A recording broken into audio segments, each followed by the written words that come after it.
Welcome to the Pregnancy Help Podcast. I'm Christine Grimmett, and in this episode, we'll hear from Kathy German, Heartbeat International's Director of Affiliate Services, as she interviews Jeanneane Maxon from the Charlotte Lozier Institute and Jeanetta Ross from Women's Care Center to discuss state tax credits.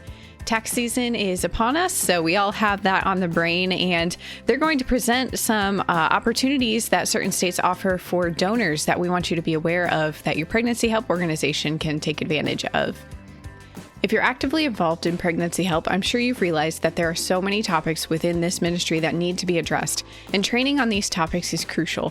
I'm talking about leadership and management, fundraising, client care topics, even medical topics as you work to continue that momentum and thrive in this new year.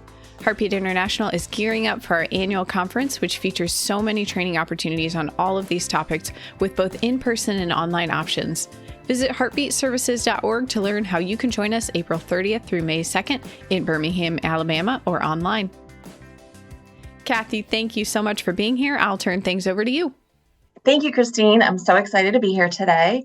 Our topic for today's podcast is tax credits for life-affirming organizations and what you need to know. We are joined by Jeanneane Maxon from the Charlotte Lozier Institute, which is an amazing organization that advises and leads the pro-life movement with groundbreaking scientific, statistical, and medical research. We are also joined by Jeanetta Ross, who's the Executive Director of Women's Care Center in Parkersburg, West Virginia. Jeanneane has an extensive list of notable and impressive accomplishments, but let me just highlight a few for you. With almost 10 years of executive-level nonprofit leadership, Jeanneane Maxon, JD, currently serves as a nonprofit law and compliance consultant based in Dallas, Texas, primarily serving pro-life clients and pro-life pregnancy centers. Jeanneane is an attorney and nationally recognized speaker and pro-life advocate. She serves as an associate scholar for the Charlotte Lozier Institute. From 2012 to 2015, she served as vice president of external affairs and corporate counsel for Americans United for Life, which is a legal architect of the pro-life movement and one of the first national pro-life organizations in the U.S. From 2008 through 2011, Jeanneane served as the general counsel of CareNet. She's also an allied attorney with Alliance Defending Freedom. And in 2022, Jeanneane was awarded the Peggy Hartshorn Servant Leader Award from Heartbeat International. She's an avid book collector and loves to travel. She currently resides in the Dallas-Fort Worth area. Welcome, Jeanneane and Jeanetta. Jeanneane, I will hand it over to you to begin our discussion. Thank you so much, Kathy. And I just want to mention a few things. First is none of us on this call are tax professionals. So just take everything we say, know that we're not giving you tax advice, that we do have resources for you to look at and perhaps share with your own tax professional or accountant or bookkeeper, whatever you use. And I do want to mention that the reason why I asked Jeanetta to come on with me today is she is just a superb director of an incredible center in West Virginia. And West Virginia is actually the first tax credit that I learned of years ago when I was starting to do this. And yeah, so I know it's getting to be tax season, so hopefully this is something everyone will be interested in. There are currently several states that offer tax credits that pregnancy help organizations. When I say pregnancy help organizations, it's important to know that I'm not limiting our discussion to just pregnancy help centers. So most of these tax credits may apply to maternity homes, adoption agencies, or even pro-life social services like Catholic charities. So it is important for you to do your own research. And we'll talk later on, I guess, about where you can find the research I've already done on this to help you guide you in that area. But currently there are 5 states that offer tax credits specific for pro-life organizations. Several of those are very, very specific. So Louisiana has one for pregnancy help organizations. And again, I meant the definition might be broad enough to include other organizations. Well, pregnancy help centers for sure would work for Louisiana, but there might be other pregnancy help organizations in Louisiana. Mississippi has one for pregnancy help centers, and North Dakota has one for maternity homes, adoption agencies, and pregnancy help centers. So the whole kind of whole range of pregnancy help organizations. Missouri actually has 2 separate ones, one specifically for maternity homes and another one specifically for pregnancy help organizations. And Arizona has a pretty broad one that's just a tax credit for organizations that don't provide abortions. So if you're in those states, I would definitely check those out. And that's not where the list ends. There are other states where it might apply. And actually, West Virginia is one of those. And hopefully, we'll talk about that a little more. Jeanette can talk about her experience there. So the ones where it might apply are Colorado, Delaware, Indiana, Virginia, of course, West Virginia, and there's currently one pending in Michigan. And then there's been kind of a very recent trend to try to get tax credits for endowment funds. I don't know that many pregnancy centers actually have endowments. But again, if you're in Iowa, Kentucky, or North Dakota, you might check those out. And I'll refer back to where you can get information on that. It's interesting. One thing that's been interesting to me is when I did this research before Dobbs, there were many, probably less than half of the states that I mentioned actually offered tax credits for pregnancy help organizations. But after the Dobbs decision, the most recent ones have been passed in 2003, which is so interesting to me because, as you probably know, the Dobbs decision was in 2022. I'm sorry, 2023 is when they were passed. The Dobbs decision was in 2022, and legislative sessions for almost every state will start in January. So it appears that in January of 2023, after the Dobbs decision, a number of states had this on their mind and started to enact these tax credits. And I do expect, as we see success with them in other states, that they will continue to move on. But maybe I should pause and explain what a tax credit is, for those of you who are not completely sure about the difference between a tax credit and a tax deduction. Tax credits are preferable to tax deductions. What tax credits do is they take off from your tax obligation. So as an example, if at the end of the day when I've done my taxes, I always use whatever online tax service, and it says I owe $1,000. If I gave $500, if I had a $500 tax credit, it would knock that from $1,000 minus that 500 down to 500.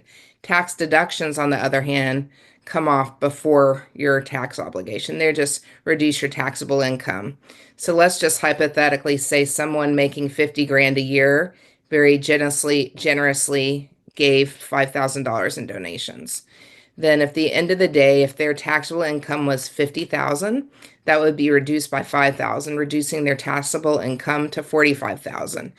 Now, any pregnancy center or pregnancy help organization, for that matter, that is tax exempt under the IRS, the most common being a 501c3, tax deductions will apply. But the tax credits can be an additional benefit if you live in one of those states that offer that to you. So again, as I mentioned, West Virginia, because I had friends up there, a lot of this you just learn by word of mouth. Like that's how I learned about West Virginia. So because I had a friend up there and I was doing this, I commonly do pregnancy center funding research for Charlotte Lozier, which is about, I would say, 80% of the work I do with that for them. And so that's when I was kind of like looking into this, and somebody said, yeah, we have this thing called a NIP credit. Now, this is not one of those tax credits that's specifically for pregnancy help organizations, but it's one with a little effort you can certainly take a benefit of. So I'll just hand it over to Jeanette now to talk about how she learned of it, the process, and what benefits she's seen at her center. Okay, thank you, Jeanneane.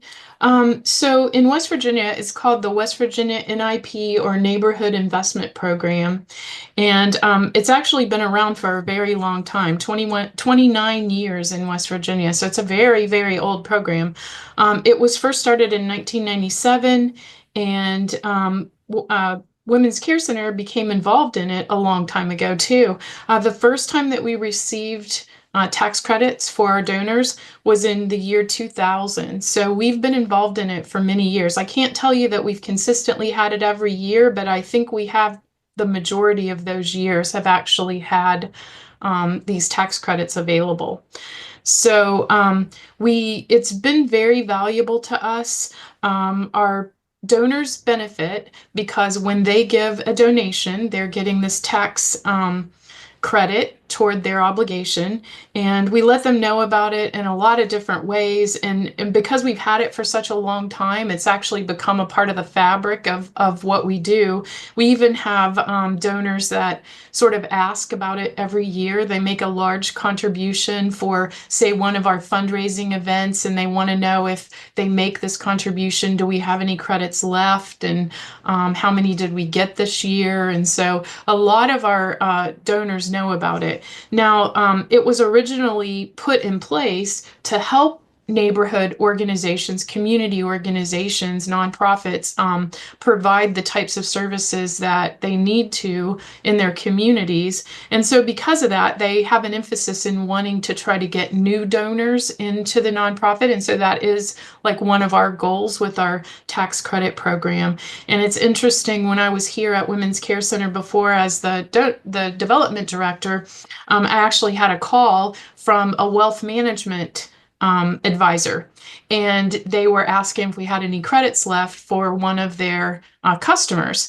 And because it's such a well-known and a long standing program in West Virginia, there's a list of organizations that every year have been given credit. So if you're, say, someone like a wealth management advisor, you're going to look and see who in your area has these credits. And if you have somebody who's looking for ways to save money on their taxes or take, that kind of credit, then they're going to know who in their county or their area has these credits. And so I actually looked this morning to make sure that we were on there and who else is on there in the area, because me personally, this is an interesting program for my husband and I, and so knowing who has them.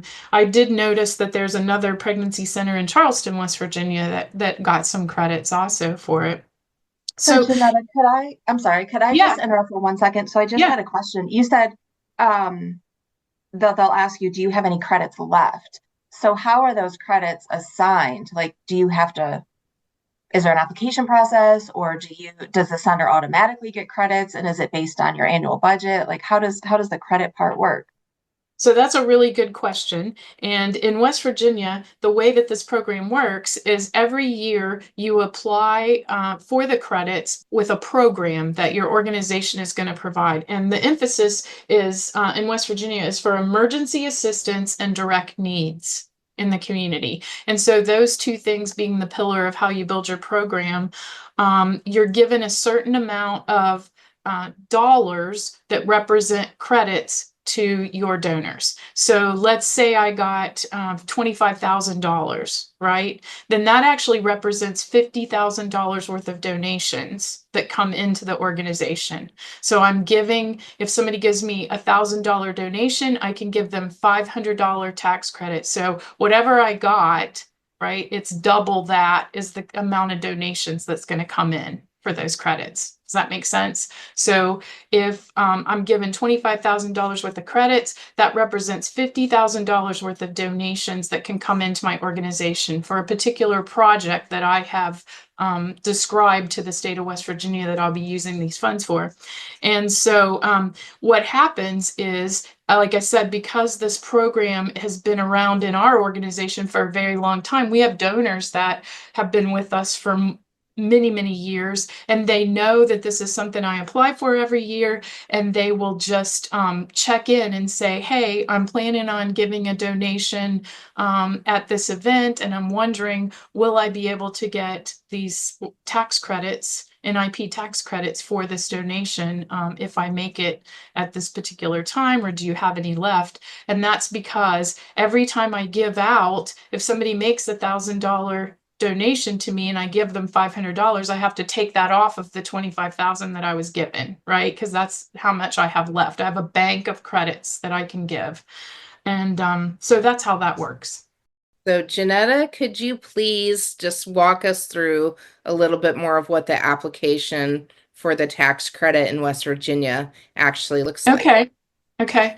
Yes, it is a pretty in-depth application process, and I keep saying that it is similar to a grant. And so what you're doing is you are submitting a program that, back to the two emphases that our state has for this, is emergency assistance and direct needs. So you have to actually show that you have your program will meet one or both of those areas. And then there's a lot of data that they want from you. They want a lot of data about the patients that you're working the program for, you're creating the project for, and things about, I said, the income level and the neighborhood. You actually define the area that you're going to target it in. And so you can do that by zip code or by county, or you can make it a larger area. And then you're going to actually write a grant based on a program that you're going to put together.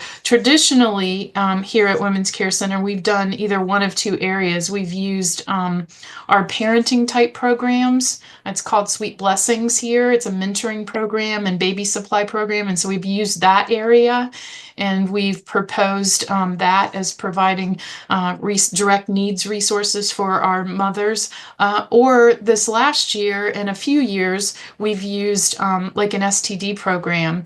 And so then you have a lot of metrics that they ask you about. You have to give measurements. There's 4 to 5 measurements that you have to give, and you have to say how you're going to improve those measurements. So the one that we did last year had to do with STDs, and we talked about using a sexual abuse survey tool, and making sure that we were implementing that with each of the patients that came in, and that we were discussing STDs and frequency and things like that with each of them, and providing information in their packets. And so the measurements have to be in there too. So it is, in West Virginia, it's a pretty rigorous process to apply and to be awarded the funds, but it's always worth it because the program is just really beneficial to our donors.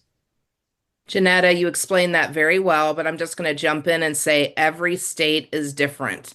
Jeanetta described one of the states where you apply.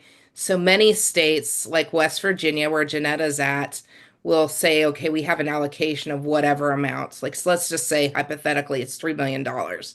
Then they might ask any interested people to apply, and there will be a committee or either like a governmental organization that will determine who gets the funds and what amounts. And that's what Jeanetta was giving the example of. She was allocated 25,000, and it would basically, because you can only give in West Virginia 50% of the donation as a tax credit.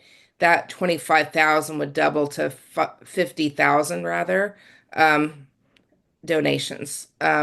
But states are different. For example, Louisiana, it's just a first come, first serve basis. So if you're in Louisiana, you probably want to get your application in quickly. And other states, Mississippi, for example, uses their Choose Life Advisory Committee, which are the same people that decide where their Choose Life license plate money goes to. So you just really want to make sure you understand what works in your state. And I think kind of, if you're in a state and you have that public list, like Jeanetta said, and I have not done the research as to which states do or do not make their list public, but I think, and Jeanetta can weigh in too, that it would be really helpful. She already looked and noticed that there was a pregnancy center in Charleston, West Virginia, that gets some money too. But I think that was great for her to mention that, because if you're uncertain about how this works and you want someone to help you, I think if you can look at that, and if there's an organization, maybe another pregnancy help center or another organization you're familiar with, you could always call them up and say, hey, I want to participate. And on my experience, and I think Jeanetta can probably attest to this, like nobody's going to be weirded out by that and say, no, I'm not going to share with you because I want to get more money. Like they've always been very willing to share with others about how the process. Did you want to speak to any of that, Jeanetta? Yes, the way that West Virginia does this is probably maybe unique. It may be different. I do know that there's like a committee who determines, how much money is given to each of the applicants. And like, for example, this past year, they awarded 207 organizations in West Virginia funds. So it is a large pool of money in West Virginia, and it's done based on a very strict and regimented rating system. And it comes down to just a few points separating people and the amount of money that's given out. And as a matter of fact, this year I had a really big, what I would tell people, what I advise people, like Jeanneane said, every state is different, but just understand what the process is and understand if there is any kind of application you have to do or a project you have to define or whatever you have to do, is just understand it really well, because we've had this, like I said, for 25 years, and I actually made a critical mistake in my application this year, and that is that our state's program is based on making sure that the majority of the funds are used in low income, which is within 125% of the federal poverty line, and the program that I happened to define this year, I had to go based on data that I had in my system of who we were providing that service to. And I didn't even catch the fact that the amount of people that were above the 125% poverty line was a little bigger than what they were comfortable with the state. And so my money was reduced quite a bit this year. So coming in as a new director in a program that's been established for 25 years did not make me feel very good that now I had to tell a few donors that our credits had run out. But it was a big learning lesson, and I would just say that applies to anything you're applying for, grants or these kind of programs, that you understand what the criteria is and that you're very careful in making sure that you're meeting it and you're defining it in a way that is going to be favorable, truthful, but favorable to what you're trying to achieve. And just to kind of piggyback on what Janetta said, I never advise anyone applying for grants or tax credits to adjust their mission just to get the money. You need to keep your Right. mission. So if that's a temptation, you're thinking, oh, if I'm in West Virginia, maybe I just need to, only serve people below that poverty line. No, you never change your mission to fit the funding. You want to Right. find funding that fits your mission. Yes. And, I think another value statement that this kind of a program has for our donors is I think it attracts new donors, which I kind of mentioned a little bit. I think it attracts younger donors. I think it attracts those that are financially astute and understanding, ways to reduce their taxes. And I think it shows that the pregnancy center, that our Women's Care Center is actually taking advantage of programs that then help the donor and help our patients. So I think it shows some professionalism in what we do and just the value that we want to pass on to our donors. Absolutely. And I'll mention Janetta, just knowing how great your center is and your new leadership, which I appreciate for Parkersburg. I'm tempted to write you a check, but the thing I know is that this is only for state taxes. So if that's your situation, you're listening to this and you're like, oh, there's this pregnancy center in another state that, has this great program, it doesn't reduce your federal taxes, it's your state taxes. Yes, that's right. And there's not a federal tax as far as I know now. But that could be something we could look into. That would be really helpful to get a federal tax credit for pregnancy help organizations. Jeanneane, that's a great thing that you just pointed out, that this is for state taxes only. This isn't a federal tax credit. So I think that that's really helpful. But what a wonderful blessing this is to our pregnancy help organizations, but also to the donors. It's a great benefit. So this is wonderful that some of these states offer this. It is. And I know people are asking the question, well, how do I get the information on what's offered in my state? So I do just want to talk a little bit, if I may, about the Charlotte Lozier Institute and what we have to offer for pregnancy centers. So one thing that I do for them every day is I review grants.gov, which is a federal grant list. I also try it as best as I can to keep track of state funding options. And the best way to get that information would be just check your emails. Because when I see an opportunity that would apply to, again, I don't limit myself to pregnancy help centers, but really to the whole universe of pregnancy help organizations. If I see something that might benefit one of them, I write up a summary and I send it to their national affiliation organizations, which would be Heartbeat International, CareNet, and NIFLA. I also send it around to my contacts, state coalition leaders, and any influencers in the state that I have their information for. And finally, I do keep a personal list of pregnancy centers that have asked to get this directly from me. And if you want to be on that list, you just have to simply email me at jmaxon at herplan is one word, .org.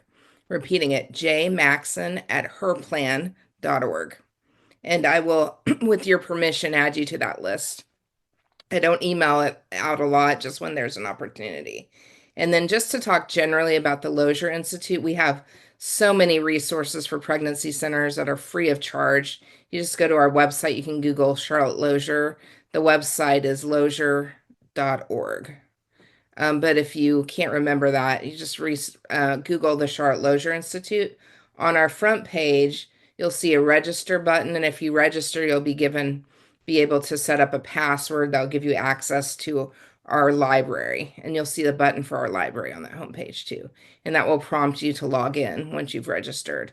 And under that, you're going to see dozens of topics where there are papers, fact sheets, anything you can think of from the very scholarly group of, I think now over 100 Lozier Institute scholars, one of which is Peggy Hartshorn, the former president of Heartbeat International.